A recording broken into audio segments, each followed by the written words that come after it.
Alors, autre grand titre de l'actualité économique ce matin, on parle à nouveau de cet immense piratage de données chez Yahoo. Oui, une faille qui concerne 500 millions de comptes d'utilisateurs, un piratage qui est l'œuvre d'une entreprise, d'un État en tout cas, c'est ce que dit Yahoo. Yahoo, de nouveau victime d'une cyberattaque. Les comptes de plus d'1 milliard d'utilisateurs ont été piratés en août 2013. 3 milliards de comptes compromis.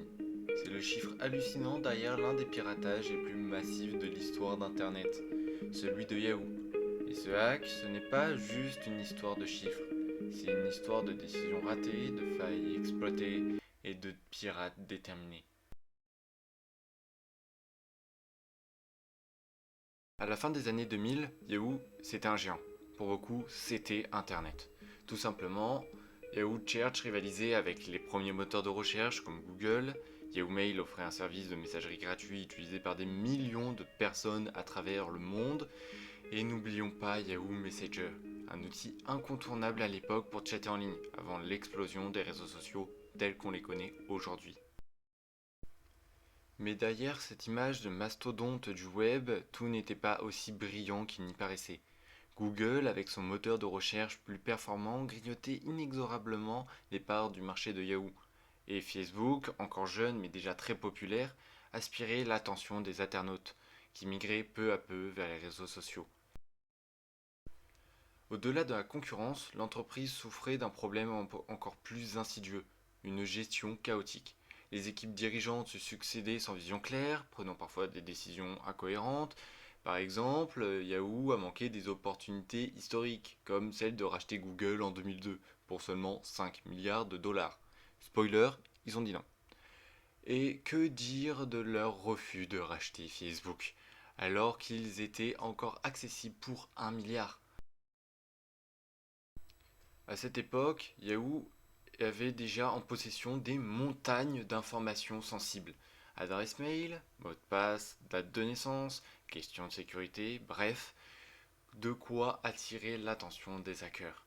Mais au lieu d'investir pour protéger cet énorme trésor numérique, Yahoo continuait à utiliser des technologies dépassées et à ignorer les signaux d'alerte. Le pire, les failles étaient connues, mais aucune mesure sérieuse n'était mise en place pour les corriger. Pour les pirates, c'était une aubaine. Ils voyaient en Yahoo une cible parfaite. Beaucoup de données, peu de protection, une porte grande ouverte.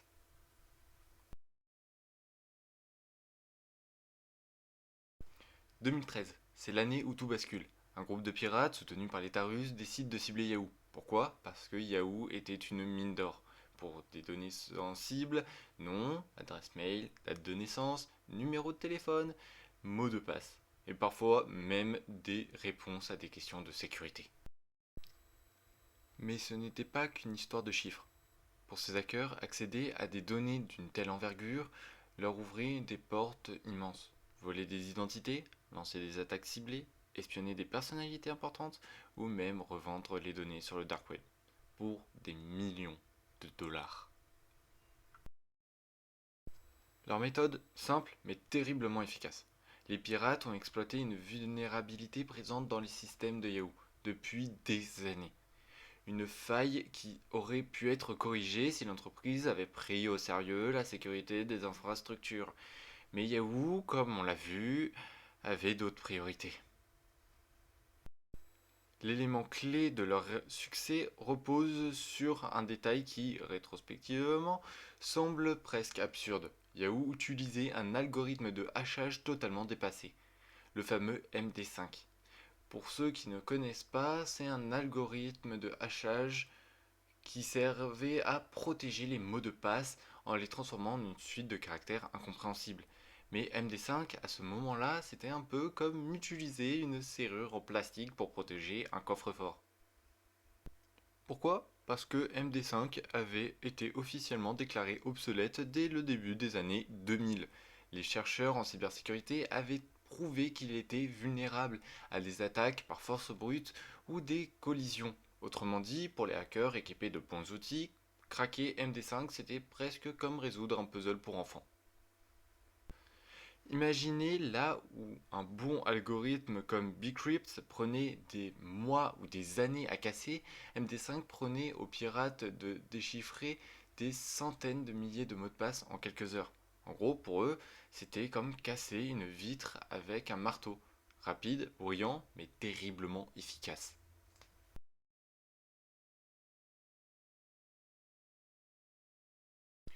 Quand Yahoo finit par découvrir l'attaque en 2016, la situation est déjà critique.